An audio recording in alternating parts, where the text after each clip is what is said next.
Bir Kerбездин жанагы Кербез деген журналист бар эмес. Ошонун санына баягы оюнчуларлар, мыктыларын элге кеңири таанылгандардын басып чыгарып атат. Ошондо дагы сенин ырың чыкты дегендей. Эми оюнчулардын, композиторлордун баягы эң бир самаган ою ушу ырлар жыйнагын чыгарып алсам, же болбосо баягы композитор болсо бөлөк дагы өзүнүн чыгармаларын турган жыйнакты чыгарсам деген ой болот да. Ошондой ой барбы? Сенин колдогон кишилериң барбы? Сөзсүз, мен азыр атын атап кеттим. Менин жолдош болгон Болоттун жырдамы менен жакынкы ортодо менин 40тан ашык оонум китепке басылып атат. Өзүмдүн өмүр баяным жөнүндө. Буюрса ушу жазгы айларда бир өзүмдүн чыгармачылык концертимди өткөрөйүн деп атам. Ошого ушу бастырып чыгаралы деп азыр ушу аракет кылып атабыз. Жакынкы ортодо бүтөт го ушул китебибиз. Жана Лариса Болотбек деп атасың, алар да өздөрүнүн жана интервьюсунда сен жөнүндө айтып атканда Кытай жергесине барып келди элек, Асан Керимбаев эстради менен чогуу сен дагы барган экенсиң. Эми ал жердегилердин бир топ эле сенин ырларыңды ырдап калышыптыр. Элден угуп атабыз. Эми мына жаңы ырларым ошол жака ошол кыргыздарга жетсе жакшы болот эле деген оюм бар да. Ошол жака бара турган дагы оюңар бар. Жакшыраак болгон. Мен көп эле эме гестерге да айттык, өткөндө радиодо да интервьюда айттык, ушу жаңы жылдан кийин барабыз деп ал жака биз контракт түзгөнбүз. Сөзсүз барабыз, жакынкы ортодо барабыз деп турабыз. Эми алтымыш эмне дейсиң? Баягы бул көрсөтүү сенин чыгармачылыгыңа арналып биринчи жолу көрсөтүлүп аткандан кийин биз көп сөз сүйлөшпөйлүк дагы. Кезекти жанагы өзүңдүн жакшынакай ырларыңа берелик. Элдин атынан, телегөрүүчүлөрдүн атынан сага бир жакшынакай каалоо, чыгармачылыгың өркүндөй берсин. Менин оюмча азыр өзүнүн өзү чыгып аткан мезгил болуш керек. Ушу демиңди болуп тургандай сезилесиң да. Атайым ушул улайым ушул демиң муздабасын. Рахмат. Элге көп эле карыз болду дагы, элге ошол карызыңды берип тур. Рахмат айтам. Аракет кылайын. Рахмат.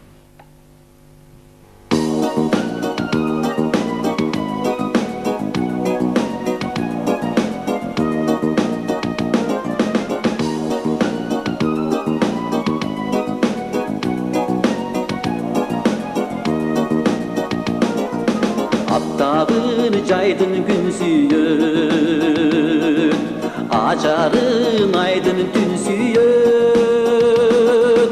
Кара көз улуу элде көп, кадырын билбей ким сүйөт.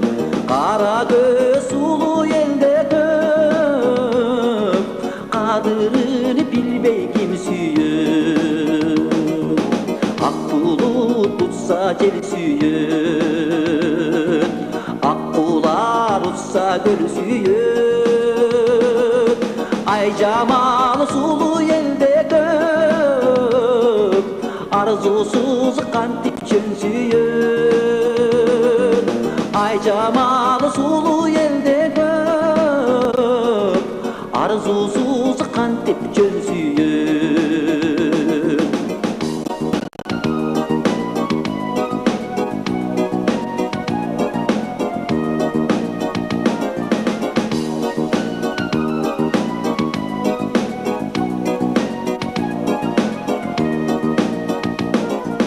Köpölök konso gül sүйөт, көңүлүң толсо дил sүйөt. Өмүрдүн соңу өлүмдей, өрттөнгүрганы ким sүйөт. Өмүрдүн соңу өлүмдей, өрттөнгүрганы ким sүйөt. Aптабын жайдын күн sүйөт, ажарын айдын түн sүйөт. Кара көз улуу элде көп, кадырын билбей ким sүйөт. Кара көз улуу элде көп, кадырын билбей ким sүйөt.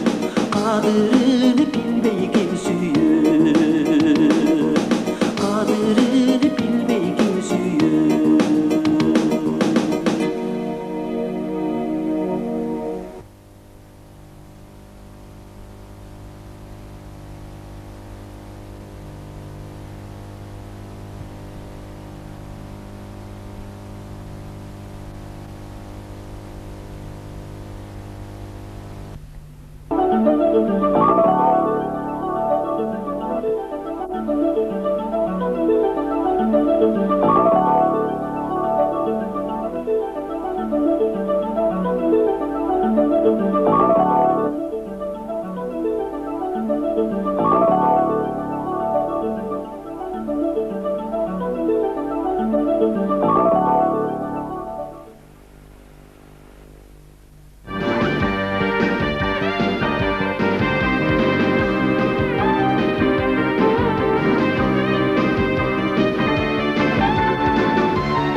сөз кыла турган обончу жана аткаруучу Алтымыш Кадыров балалык мезгилинде минтип жакшынакай обондорду жаратып, эл журтумду кубантам деп ойлобогон чыгар.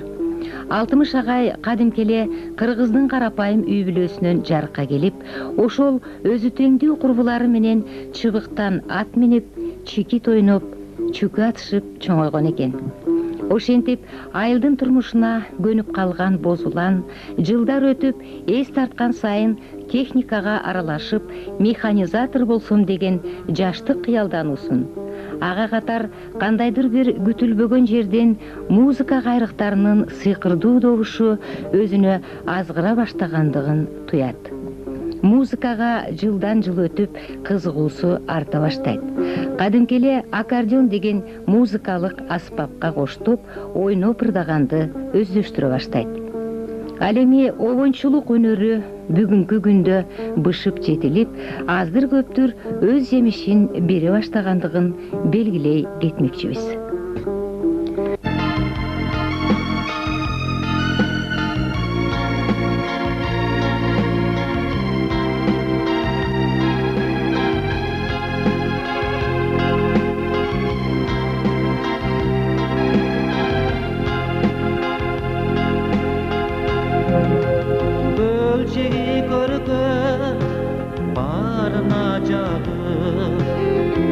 Ayığa düştü öküz barı, su jegi tarkan sululup kaldı.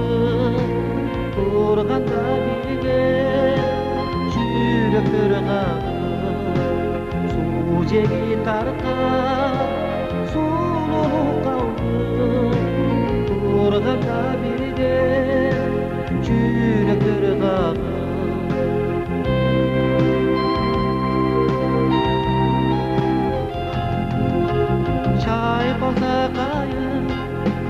Şalkalay kalır yüzün kurudu, acarı canı kamda da durdu. Açılmay ara halkın süzü, bile bilmalı kamda da durdu. Açılmay ara halkın süzü, bile bilmalı şarkılda gülü, şarkılday berçi şapadan bizi, canday berçi sırgıştan yaştı yüzesi olgun şamalın gölü ömrünün gençi.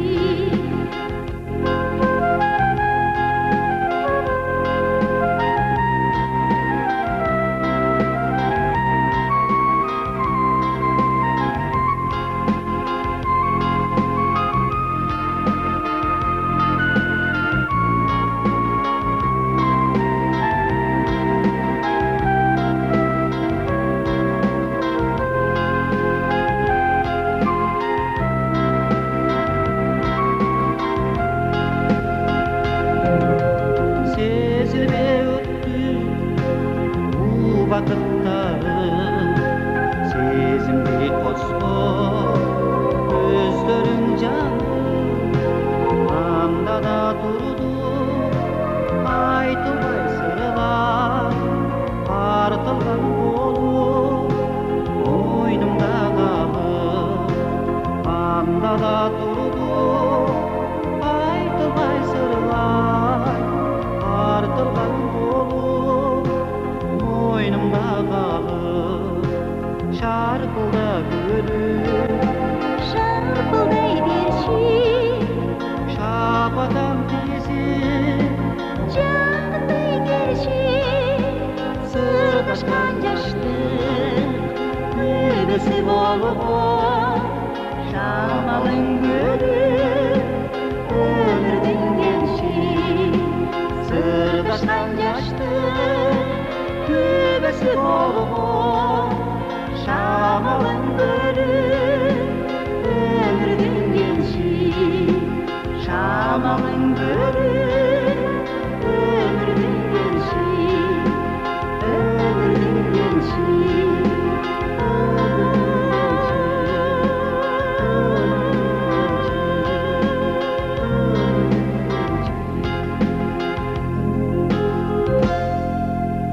сөзүмдүн башында айта турган нерсе ушу 70-шинчи жылдын аягында 80-чи жылдын башында чыккансың, Жакшынакай кел аттың эле ошо жылдардан кийин мына ушу 4-5 жылдан бери чындыгында солгундап калдың дегенде эми аны сөз арасында айтарбыз.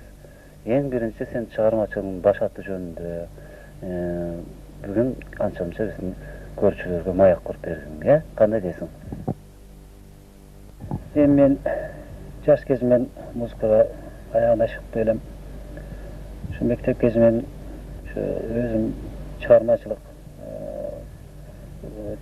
катышчумун, мектеп кружокторуна катышчумун. Ошентип мен мектепти аяктагандан кийин мына өзүбүздүн айылда кандай бир конкурстар болсунбу, чыгармачылык эмелер уюмдар болсунбу, ошого мен катышып турчумун. Кийинчерээк ушул мектептен кийин ушу 80-чи жылдары мен ош кыргыз драма театрына келип жумушка орноштум. Ошондон бери ушу чыгармачылыгым өркүндөтүп келатат. Ошо чыгармачылыгыңы өркүндөткөнгө да бир себеп болуш керек дегендей. Ошо айлана чөйрө таасир береби, же үй бүлө таасир береби, ошол бир адамга бир күч таасир берет да. Туурабы? Ошо сага кайсы таасир көбүрөөк тийди? Менин айылда мен ата-энем деле мындай музыкалык жагынан сабаты жок кишилер болчу. Ал мен үй бүлөмдө эч кандай мындай музыка бир гана бир тууган агам болчу. Ал өзү ырдайт, мандалинде чертет. Өзүм ырдап жүрчүмүн. Анан мен өзүмдөн бир тууган жакын жээним болчу, Маамат деген. Ошол киши ырдаганым аягына кызыкчу. Ошол баягы темир чөмүчтө тростун зымынан тартып мандалин жасап берчү. Мен ошону ойноп, алар менин ырдаганыма кызыгып, ушу талант деген башаты мына так ушундайдан жаралат да. Адам баласы ошо баягы өзү ушул чыгармачылыкка келгенге чейинкиси эң кызыктуу болот да. Ошондо өзү деле билбейт экен, кээ бир адамдарчы сезбей калат. Ошо кээ бирөө кыйынчылык менен келет, кээ бирөө оңой, кээ бирөөнүн семьясы таланттуу болуп калган үчүн таланттуу болуп калат да.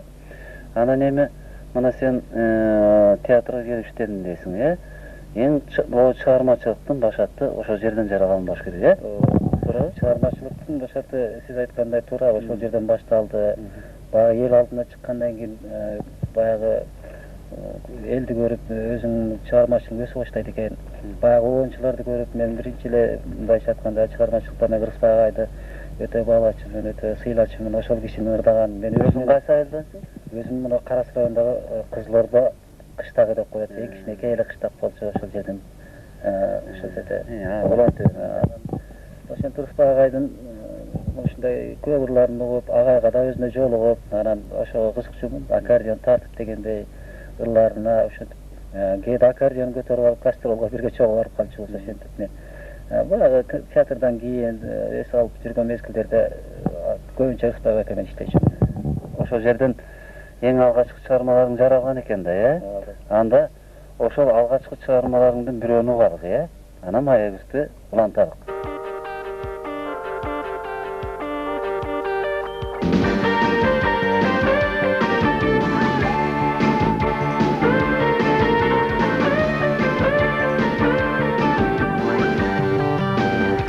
Canımdan ötsün cılmayı, Calkarayım men da kılçayı. İşteki sırdı aytalbay, Жүрөсүң айтчыгим дайы.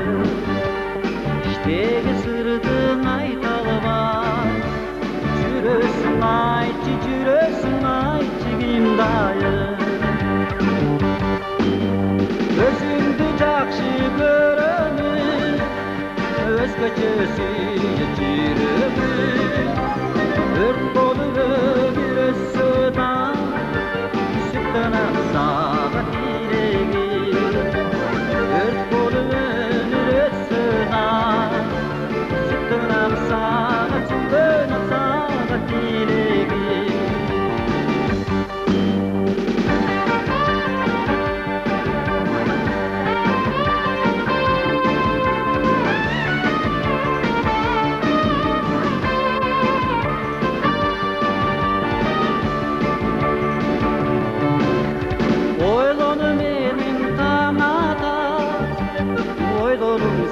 seni samada. Gün öttü sayın çıl dedi, yaşlığım öttü barada.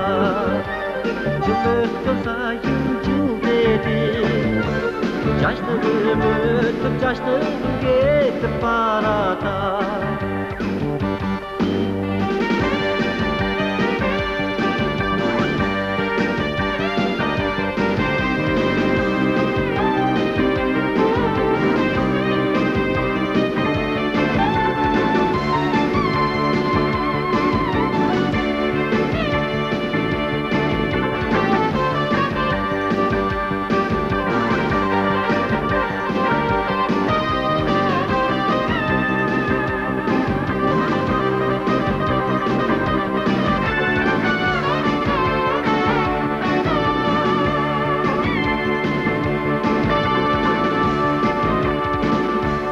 Aytırma bilip sırları, ardaqqa çaştı kırdalı. Balaqdı qılbay köbeli, ayasan dolu cırğalı. Balaqdı qılbay köbeli, ayasan dolu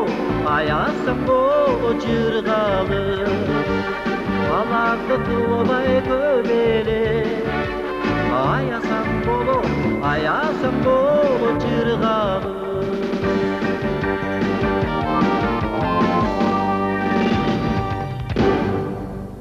Altmış mına andamese kiyinki mayagız kötörük. Sen oşantip teatrdan algaçkı çarmachılığın başlattır. Mına çarmachılığın başat bolgan ырыңды da oktuk. Andan kiyinki çarmachılığın kандай ulandı? Oşo teatrda iштеген боюнча иштеп калдыңбы же ошо негизи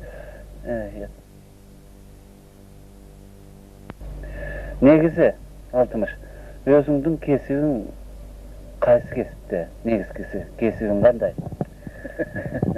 Бул негизи кесибим Музыкантсыңбы же башка кесипте иштейсиңби? Көпчүлүк эл билбейт да. туура айтасыз. Мен мындан бир 92-жылы телевидениеге тартылган болчумун. Ушу Бишкекке келип тартылган элем. Мында Бөкөмө Боркевич тарткан болчу. Анан ошондо ушул суроону берди эле. Азыр сиз да ушул суроону берип калдыңыз. Бул кызыктуу нерсе. Эми кээбири окуп институттун бүтүшөт экен, музыкалный жагын бүтүшөт экен дегенде мен эч кандай окууну бүткөн эмесмин. Меники болгону эле ушу 1 жылдык механизатор курсун бүткөнмүн.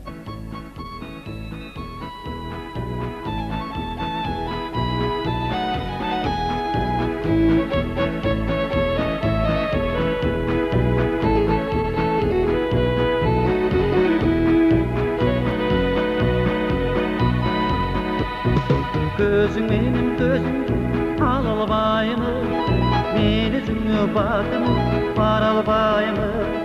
Eң алгачкы көз караш сыйкыры бар, баштар сөздөр ачкычын таба албаймы. Eң алгачкы көз караш сыйкыры бар, баштар сөздөр ачкычын таба албаймы. Gözüm benim gözüm kantip taptım, gözüm benim gözümü alacaktım. Karegine karegim kınalarda, kirpigimdi dizilgen edip çaptım. Karegine karegim kınalarda, kirpigimdi dizilgen edip çaptım.